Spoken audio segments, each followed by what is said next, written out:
The Harrison Building towered over downtown Chicago, its steel and glass facade reflecting the morning sun.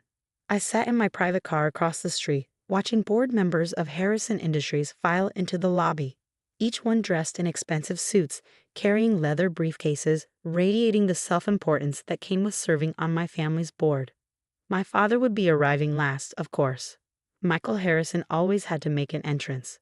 "Are you ready for this, Ms. Harrison?" my driver asked, catching my eye in the rearview mirror. I smiled, smoothing my Channel suit. "I've been ready for this moment for 8 years, James. 8 years since my father had stood in his mahogany-paneled office and declared me unworthy of the family legacy. 8 years of careful planning, silent acquisitions, and patient waiting. Today it would all pay off." The memory of that day still burned clear as crystal. I'd been 24, armed with an MBA from Stanford and ideas about modernizing Harrison Industries for the digital age. "The company needs to adapt," I'd argued, spreading market research across his desk. "We're losing market share to more innovative competitors if we don't embrace new technology." "Enough." My father's hand had slammed down, scattering my carefully prepared presentations.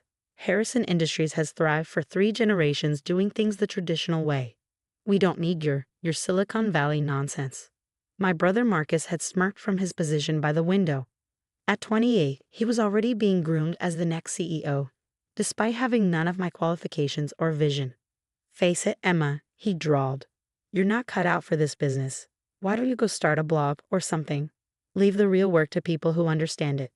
I'd stood my ground, hands trembling but voice steady. "The market is changing, if we don't change with it." I said enough. My father's face had turned that dangerous shade of red that always preceded his worst outbursts. "You want to change things? You want to modernize? Fine. Buy your own company, because you'll never have a say in this one." The next day, my office had been cleared out. My board position, granted as a courtesy to the CEO's daughter, was revoked. My access to company files terminated. They thought they were ending my story. Instead, they were starting it. I took the elevator to my private office in a neighboring building. Not Harrison Industries' outdated headquarters, but a modern space filled with cutting-edge technology, the kind my father had dismissed as unnecessary. "Morning, Ms. Blake," my assistant greeted me, using the name I'd adopted to hide my identity these past 8 years. The final share transfers were confirmed overnight. "You now own 52% of Harrison Industries' voting stock." I nodded, scanning the documents she handed me. 8 years of careful moves, buying shares through shell companies, working through intermediaries. My father and brother had been so busy protecting the company from obvious threats, they never noticed the quiet accumulation of power happening right under their noses. "Has the board been notified of the emergency meeting?" "Yes, ma'am.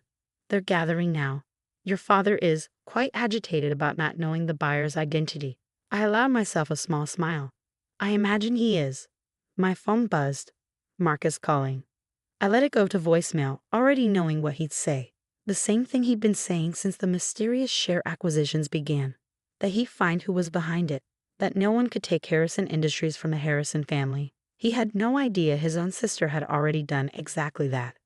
I checked my appearance one last time in the reflection of my office window. Gone was the eager young woman with dreams of modernizing her family's company. In her place stood someone harder. Someone who learned that sometimes you have to break something completely to rebuild it properly. "The car's waiting," my assistant announced. "Are you ready to face them?" I picked up my briefcase, containing documents that would remake Harrison Industries from the ground up. I've been ready for 8 years. The drive to Harrison Industries took exactly 6 minutes. In that time, I thought about everything that had led to this moment. The nights spent studying market patterns while my father and brother attended charity galas.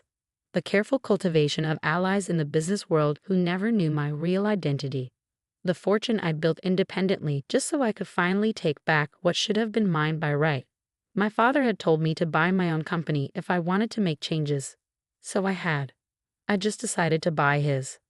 As my car pulled up to the Harrison building, I saw my father's signature Mercedes already parked in his reserved spot.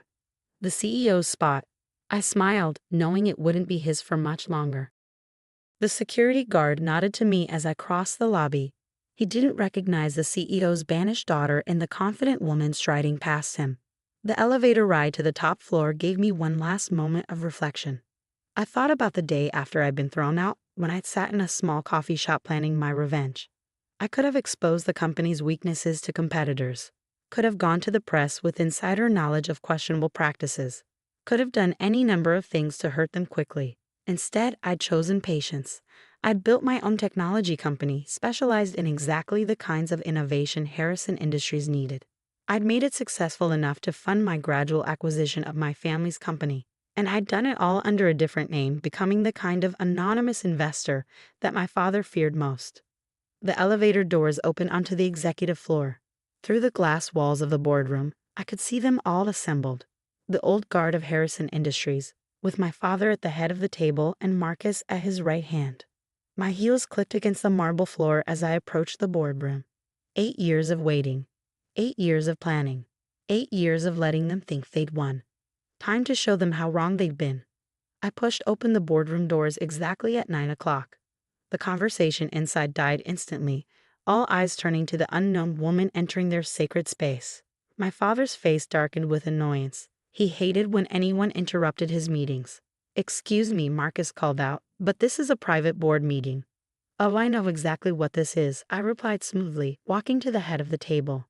"Emergency session call to discuss the recent acquisition of controlling shares in Harrison Industries by Blake Technologies." I set my briefcase down, enjoying their confused expressions. "I'm here to represent the buyer." My father stood up, his face reddening. "Now see here, we don't know who your employer thinks they are, but Harrison Industries is a family company." I corrected, finally allowing myself to smile. Harrison Industries was a family company, now it belongs to me. The room fell silent.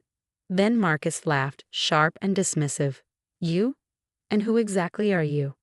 I turned to face them fully, watching as recognition slowly dawned in their eyes. "Don't you recognize me, big brother?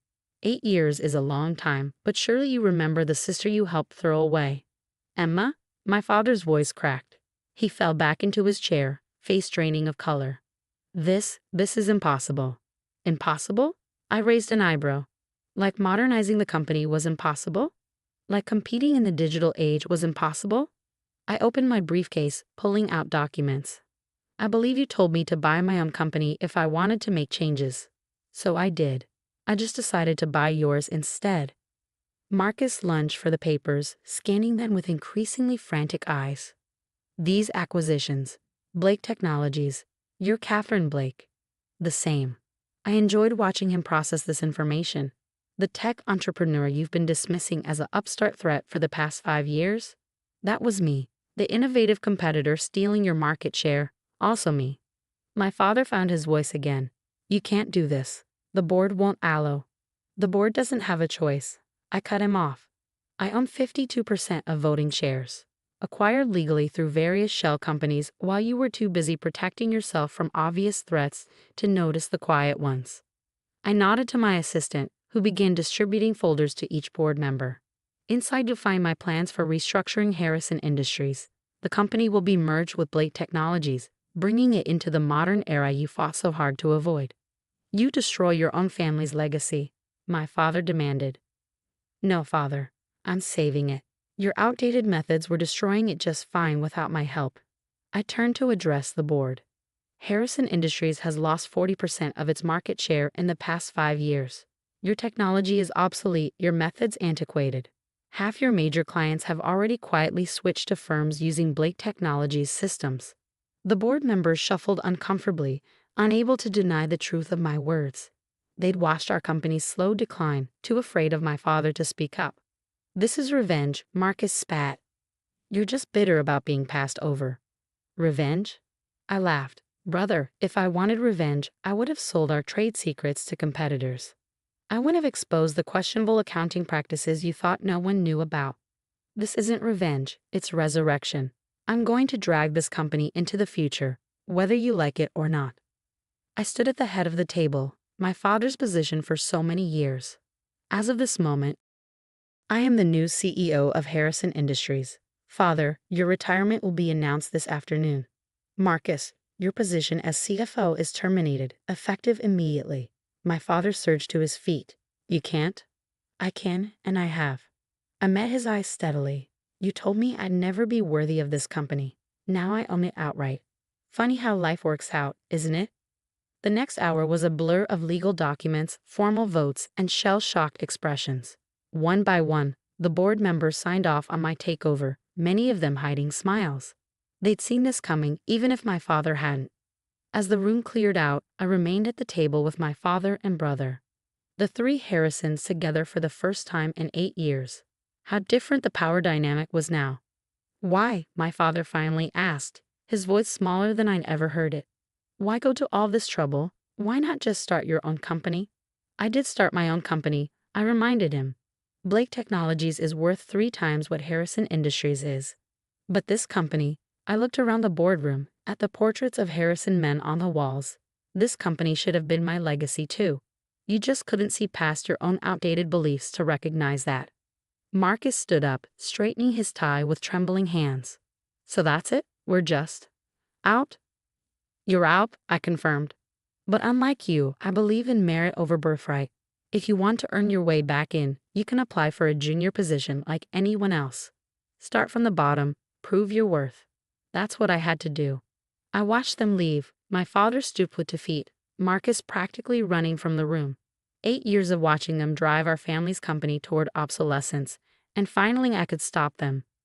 My assistant entered with a glass of champagne. "Congratulations, Ms. Harrison. Or should I still call you Ms. Blake?"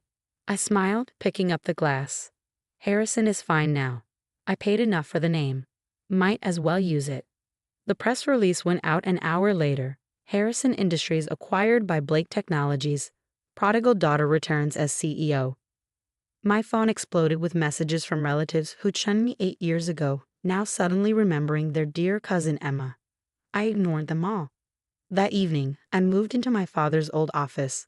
My office now. I had the dark wood paneling torn out, replaced with glass walls that let in light. The portraits of Harrison men came down, replaced with screens showing real-time market data. The company my grandfather built, my father stagnated, and my brother nearly destroyed was finally moving into the future, and I was the one dragging it there. Sometimes at night, I look out from my office window at the city below. I think about that day 8 years ago, when they thought they were punishing me by denying me my inheritance. They didn't realize they were just motivating me to take it by force. The nameplate on my desk reads Emma Harrison, CEO. Below it, I keep the words my father spoke 8 years ago: "You'll never be worthy of this company." I proved him wrong in the most absolute way possible. I didn't just become worthy of his company, I became worthy enough to take it from him.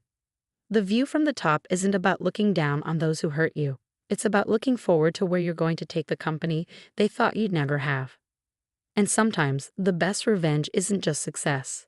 It's success so complete that they have to read about it in the Wall Street Journal while clearing out their corner offices. The daughter they said would never be worthy now owns every share they ever had.